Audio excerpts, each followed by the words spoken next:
अभी तक हमने क्या क्या समझा बच्चों?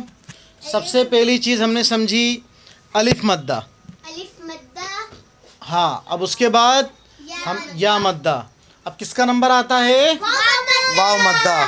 तो अब हम ज़रा थोड़ा सा यहाँ पर कुछ पिछला हमारा क्या कर लेते हैं, याद कर लेते हैं और समझ लेते हैं ज़रा। तो अब देखिए ये क्या था सबसे पहली चीज़?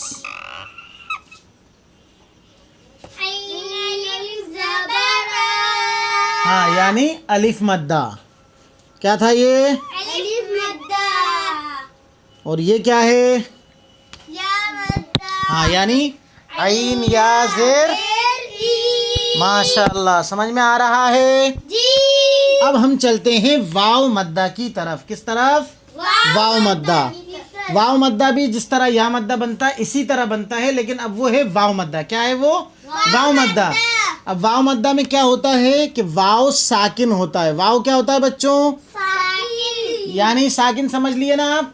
जज्म वाले हर्फ को क्या कहते हैं? साकिन। माशाल्लाह, जज्म वाले हर्फ को क्या कहते हैं? साकिन। साकिन। और ये वाव क्या है? साकिन। हाँ, तो अब क्या करेंगे? वाव साकिन से पहले क्या होना चाहिए? पेश। हाँ, वाव साकिन से पहले पेश। माशाल्लाह। अच्छा, वाव साकिन से पहले पेश होना चाहिए ना? चलिए ये लिख देते हैं पेश। किसी हर्फ के ऊपर। किसी हर्फ के ऊपर। हाँ, वाव साकिन से पहले पेश तो हो, लेकिन कहाँ हो? किसी हर्फ के ऊपर। तो माशाल्लाह वो हर्फ हम यहाँ इतनी दूर लिख लेते हैं। चलिए, वाव के पास। वाव के थोड़े से पास। अच्छा, थोड़े से पास। चलो यहाँ लिख लेते हैं। यहाँ वाव के बगल में। अच्छा, वाव की बगल में लिखना है। चलो ठीक है, तो लिख देते हैं वाव की बगल में। तो ये समझ में आया आपको जज्म? चलिए माशाल्लाह। तो अब हमें बनाना है वाव मद्दा। ये क्या है बच्चों, जल्दी बताओ। अब ये क्या हुआ? अब वाव मद्दा बनाने के लिए क्या करें, जल्दी बताओ। वाव लगा दिया। चलिए, लगा दिया। उसके ऊपर जज्म। माशाल्लाह, ये जज्म लग गया। क्या बना ये? देख कर बोलो। क्या बन गया ये? माशाल्लाह, क्या बना ये? वाव मद्दा। अब बताइए ये क्या है, जल्दी बताओ।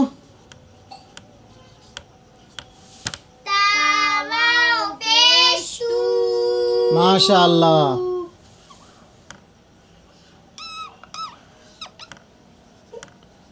ये बताओ जल्दी क्या है?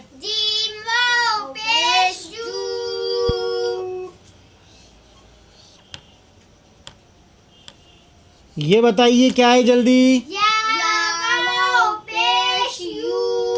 तो समझ में आया वाव मद्दा भी? तो इसी तरह हमजा वाव पेश ऊ से कहाँ तक बच्चों? या वाव पेश यू तक। माशाल्लाह।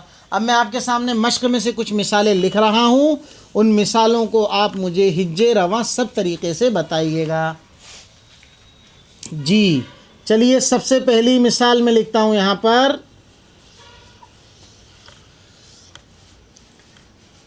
चलो बताओ ये क्या है हर्फ? माशाल्लाह, या ज़बर या। ये क्या है बच्चों? माशाल्लाह, क्या? कौफ वाव पेश कू। क्या हुआ? यकू मीम पेश मू। क्या हुआ? माशाल्लाह। अब देखिए एक हर्फ और लिख रहा हूँ, अच्छे से ध्यान रखें बिल्कुल। क्या है ये?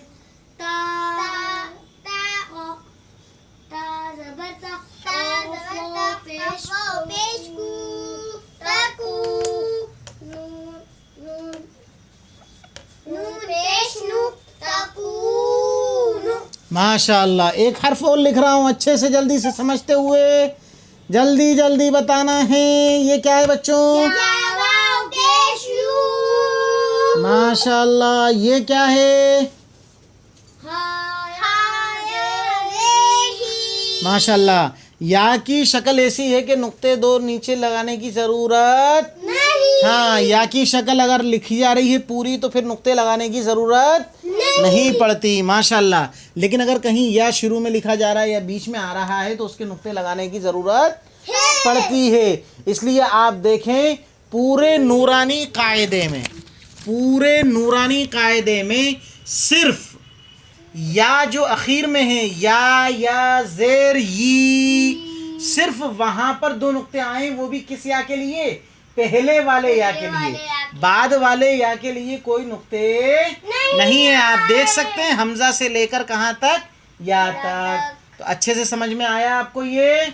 तो इसी तरह हम जो पढ़ रहे हैं वाव मद्दा, तो वाव मद्दा में आप अच्छे से समझ लो कि हमने जो यूही जो लिखा है इस वक्त, यूही जो यहाँ पर हमने लिखा है, यहाँ भी या के नीचे क्या नहीं है? 2 नुक्ते नहीं है। क्यों? कि या अपनी असली शक्ल में जब भी होता है तो उसको नुक्तों की ज़रूरत नहीं होती। माशाल्लाह। तो अब ये हमने समझ लिया क्या? अलिफ मद्दा, या मद्दा, वाव मद्दा। इनको थोड़ा खींचकर पढ़ें। अलिफ से पहले ज़बर था, अलिफ मद्दा हुआ। वाव साकिन से, या साकिन से पहले ज़ेर था, या मद्दा हुआ। वाव साकिन से पहले पेश है, वाव मद्दा हुआ। अब इनके ख़ानदान वालों का हम तस्करा करेंगे। अब इनके कुछ रिश्तेदार आएंगे। इनके क्या आएंगे? कुछ रिश्तेदार। अब वो रिश्तेदार कौन कौन हैं वो अभी आपके सामने आ रहे हैं बोर्ड पर।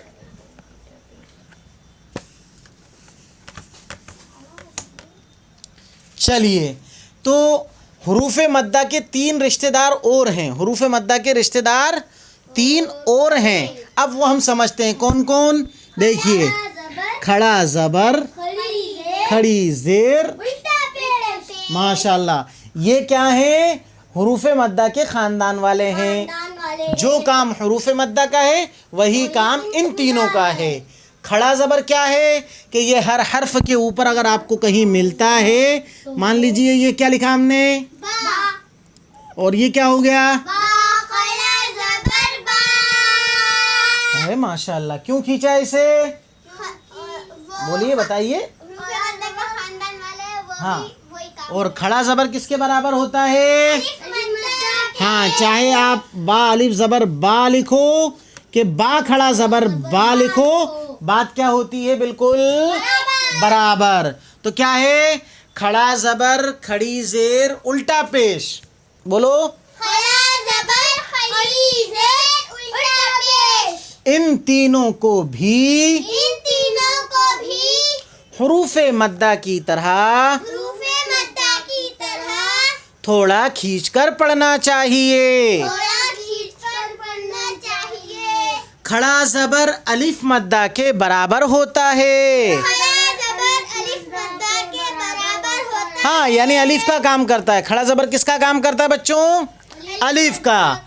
खड़ी ज़ेर बराबर होती है या मद्दा के।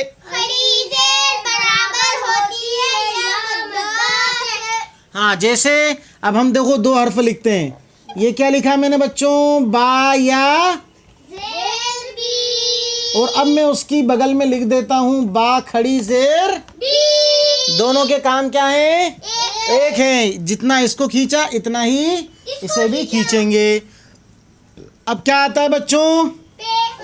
उल्टा पेश।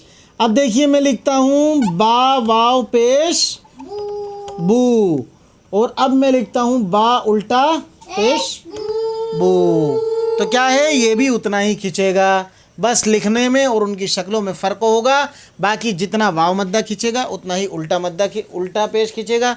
जितना या मद्दा खींचेगा उतना ही खड़ी ज़ेर को खींचना होगा। जितना खड़ा ज़बर खींचेगा उतना ही अलिफ मद्दा, और जितना अलिफ मद्दा खींचेगा उतना ही खड़ा ज़बर भी खींचेगा।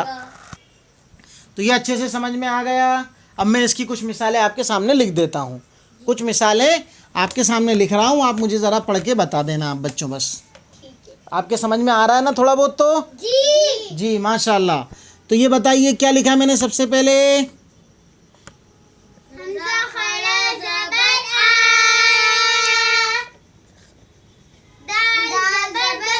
क्या हुआ? अब क्या हुआ? क्या हुआ? माशाल्लाह। ये क्या था जिसे आपने खींचा? खड़ा जबर। माशाल्लाह माशाल्लाह, बहुत खूब। ये क्या है? वाव जबर वा।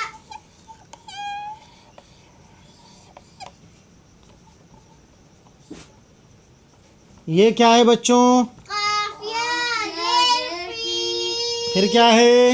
लाम जेली। फिर क्या है? आखरी जेर ही। सही से हिज्जे करो अब इसके। वकीलिही। हिज्जे करके बताइए। वाव जबर वा। काफिया जेर पी। वकी। लाम जेली। वकीली। आखरी जेर ही। वकीलिही। हाँ, तो आपने इस हा को क्यों खींचा बच्चों? खड़ी जेर। माशाल्लाह। और खड़ी जेर किसके बराबर होती है? या मद्दा के। या मद्दा के। खड़ी जेर किसके बराबर होती है? या मद्दा के। खड़ी जेर किसके बराबर होती है? या मद्दा के। हाँ, तो आपने इस हा को क्यों खींचा? या मद्दा के बराबर है। हाँ, खड़ी जेर किसके बराबर है? या या मद्दा के।